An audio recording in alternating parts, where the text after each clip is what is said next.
بسم اللہ الرحمن الرحیم۔ خوف آخرت کا فقدان گمراہی کی جڑ ہے۔ فہرست موضوعات تفہیم القرآن، جلد ششم، عنوان آخرت، صفحہ 141۔ سورہ مدثر، موضوع اور مضمون۔ سورہ مدثر کی آیات 49 تا 53 میں کفار کے مرض کی اصل جڑ بتا دی گئی ہے کہ وہ چونکہ آخرت سے بے خوف ہیں اور اسی دنیا کی زندگی کو سب کچھ سمجھتے ہیں، اس لیے وہ قرآن سے اس طرح بھاگتے ہیں جیسے شیر سے ڈر کر جنگلی گدھے بھاگے جا رہے ہوں، اور ایمان لانے کے لیے طرح طرح کی غیر معقول شرطیں پیش کرتے ہیں، حالانکہ خواہ ان کی کوئی شرط بھی پوری کر دی جائے، انکار آخرت کے ساتھ وہ ایمان کی راہ پر ایک قدم بھی نہیں بڑھ سکتے۔ خوف آخرت کا فقدان گمراہی کی جڑ ہے۔ فہرست موضوعات تفہیم القرآن، جلد ششم، عنوان آخرت، صفحہ 155 156۔ سورہ مدثر، آیات 49 تا 53۔ فما لهم عن التذکرۃ مورزین کانہم حمر مستنفرہ فرت من قسورہ بل یرید کل امرئ منہم ان یؤتى صحفا منشرہ کلا بل لا یخافون الآخرہ۔ آخر ان لوگوں کو کیا ہو گیا ہے کہ یہ اس نصیحت سے منہ موڑ رہے ہیں گویا یہ جنگلی گدھے ہیں جو شیر سے ڈر کر بھاگ پڑے ہیں، بلکہ ان میں سے تو ہر ایک یہ چاہتا ہے کہ اس کے نام کھلے خط بھیجے جائیں۔ ہرگز نہیں، اصل بات یہ ہے کہ یہ آخرت کا خوف نہیں رکھتے۔ کانہم حمر مستنفرہ فرت من قسورہ، گویا یہ جنگلی گدھے ہیں جو شیر سے ڈر کر بھاگ رہے ہیں۔ یہ ایک عربی محاورہ ہے۔ جنگلی گدھوں کا یہ خاصہ ہوتا ہے کہ خطرہ بھاپتے ہی وہ اس قدر بدحواس ہو کر بھاگتے ہیں کہ کوئی دوسرا جانور اس طرح نہیں بھاگتا۔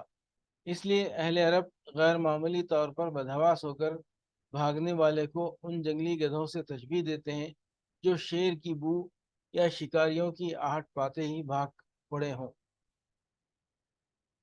بل یرید کل امرئ منہم ان یؤتى صحفا منشرہ، بلکہ ان میں سے تو ہر ایک یہ چاہتا ہے کہ اس کے نام کھلے خط بھیجے جائیں، یعنی یہ چاہتے ہیں کہ اللہ تعالیٰ نے اگر واقعی محمد صلی اللہ علیہ وسلم کو نبی مقرر فرمایا ہے تو مکے کے ایک ایک سردار اور ایک ایک شیخ کے نام ایک خط لکھ کر بھیجے کہ محمد صلی اللہ علیہ وسلم ہمارے نبی ہیں، تم ان کی پیروی قبول کرو، اور یہ خط ایسے ہوں جنہیں دیکھ کر انہیں یقین آ جائے کہ اللہ تعالیٰ ہی نے یہ لکھ کر بھیجے ہیں۔ ایک اور عام مقام پر قرآن مجید میں کفار مکہ کا یہ قول نقل کیا گیا ہے کہ ہم نہ مانیں گے۔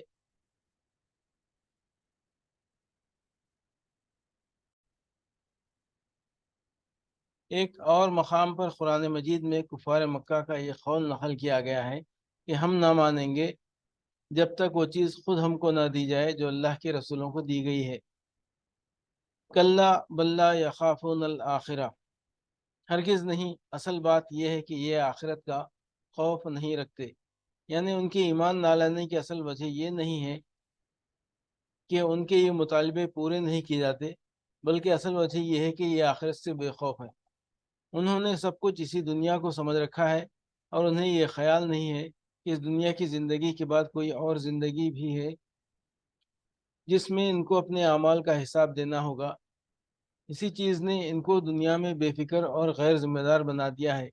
یہ حق اور باطل کے سوال کو سرے سے بے ایمانی سمجھتے ہیں، کیونکہ انہیں دنیا میں کوئی حق ایسا نظر نہیں آتا جس کی پیروی کا نتیجہ لازماً دنیا میں اچھا ہی نکلتا ہو، اور نہ کوئی باطل ایسا نظر آتا ہے جس کا نتیجہ دنیا میں ضرور برا ہی نکلا کرتا ہو۔ اس لیے یہ اس مسئلے پر غور کرنا لا حاصل سمجھتے ہیں کہ فی الواقع حق کیا ہے اور باطل کیا۔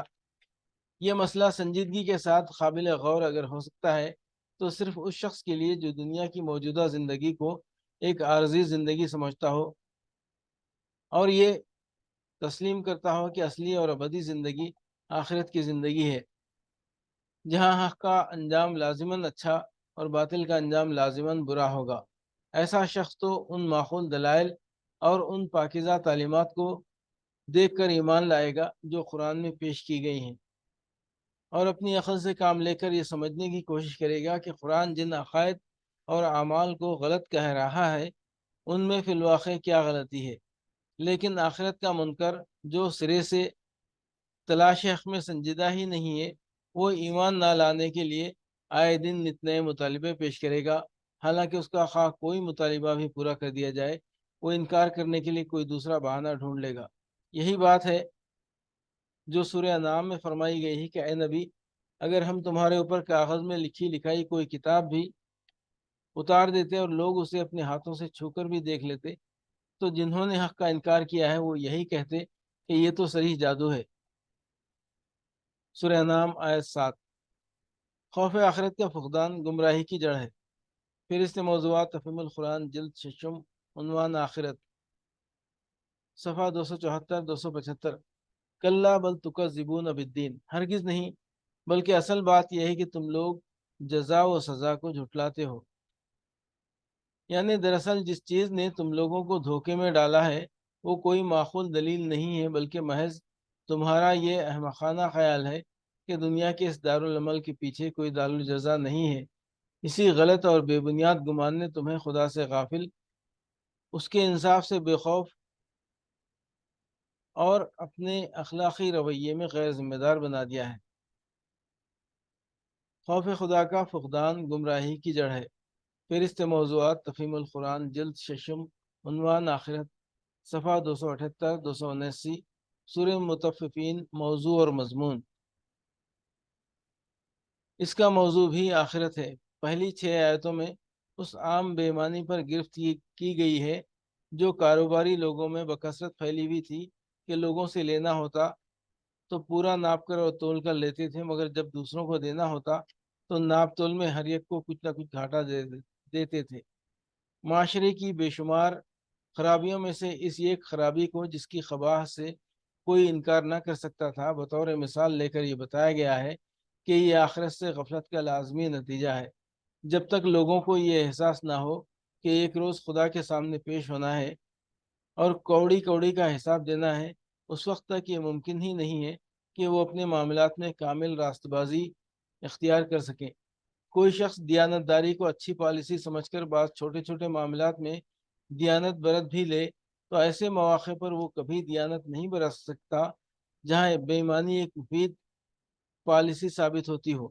آدمی کے اندر سچی اور مستقل دیانت داری اگر پیدا ہو سکتی ہے تو صرف خدا کے خوف اور آخرت پر یقین ہی سے ہو سکتی ہے، کیونکہ اس صورت میں دیانت ایک پالیسی نہیں بلکہ فریضہ قرار پاتی ہے، اور آدمی کے اس پر قائم رہنے یا نہ رہنے کا انحصار دنیا میں اس کے مفید یا غیر مفید ہونے پر نہیں رہتا۔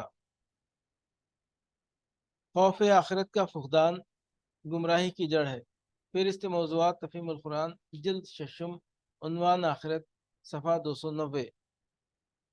سورہ انشقاق، آیات 10 تا 15۔ وَأَمَّا مَنْ أُوتِيَ كِتَابَهُ وَرَاءَ ظَهْرِهِ فَسَوْفَ يَدْعُو ثُبُورًا وَيَصْلَىٰ سَعِيرًا إِنَّهُ كَانَ فِي أَهْلِهِ مَسْرُورًا إِنَّهُ ظَنَّ أَن لَّن يَحُورَ بَلَىٰ إِنَّ رَبَّهُ كَانَ بِهِ بَصِيرًا۔ رہا وہ شخص جس کا نام اعمال اس کی پیٹھ کے پیچھے دیا جائے گا تو وہ موت کو پکارے گا اور بھڑکتی ہوئی آگ میں جا پڑے گا۔ وہ اپنے گھر والوں میں مگن تھا، اس نے سمجھا تھا کہ اسے کبھی پلٹنا نہیں ہے۔ پلٹنا کیسے نہ تھا، اس کا رب اس کے کرتوت دیکھ رہا تھا۔ وَأَمَّا مَنْ أُوتِيَ كِتَابَهُ وَرَاءَ ظَهْرِهِ، رہا وہ شخص جس کا نام اعمال اس کی پیٹھ کے پیچھے دیا جائے گا۔ سورہ الحاقہ میں فرمایا گیا ہے کہ جس کا نام اعمال اس کے بائیں ہاتھ میں دیا جائے گا، اور یہاں ارشاد ہوا ہے کہ اس کی پیٹھ کے پیچھے دیا جائے گا۔ غالباً اس کی صورت یہ ہوگی کہ وہ شخص اس بات سے تو پہلے ہی مایوس ہوگا کہ اسے دائیں ہاتھ میں نام اعمال ملے گا، کیونکہ اپنے کرتوتوں سے وہ خوب واقف ہوگا اور اسے یقین ہوگا کہ مجھے نام اعمال بائیں ہاتھ میں ملنے والا ہے۔ البتہ ساری خلقت کے سامنے بائیں ہاتھ میں نام اعمال لیتے ہوئے اسے خفت محسوس ہوگی، اس لیے وہ اپنا ہاتھ پیچھے کر لے گا، مگر اس تدبیر سے یہ ممکن نہ ہوگا کہ وہ اپنا کچا چٹھا اپنے ہاتھ میں لینے سے بچ جائے۔ وہ تو بہرحال اسے پکڑایا ہی جائے گا، خواہ وہ ہاتھ آگے بڑھا کر لے یا پیٹھ کے پیچھے چھپا لے۔ انہو کان فی اہلہ مسرورا، وہ اپنے گھر والوں میں مگن تھا۔ یعنی اس کا حال خدا کے صالح بندوں سے مختلف تھا، جن کے متعلق سورہ طور آیت 46 میں فرمایا گیا ہے کہ وہ اپنے گھر والوں میں خدا سے ڈرتے ہوئے زندگی بسر کرتے تھے۔ یعنی ہر وقت انہیں یہ خوف لاحق رہتا تھا کہ کہیں بال بچوں کی محبت میں گرفتار ہو کر ہم ان کی دنیا بنانے کے لیے اپنی عاقبت برباد نہ کر لیں۔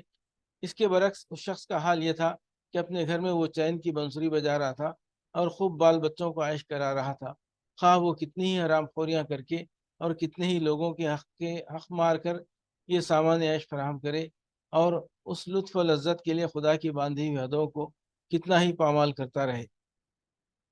بلا ان ربہ کان بہ بصیرا، پلٹنا کیسے نہ تھا، اس کا رب اس کے کرتوت دیکھ رہا تھا۔ یعنی یہ خدا کے انصاف اور اس کی حکمت کے خلاف تھا کہ جو کرتوت وہ کر رہا تھا ان کو وہ نظر انداز کر دیتا اور اسے اپنے سامنے بلا کر کوئی باس پرس اس سے نہ کرتا۔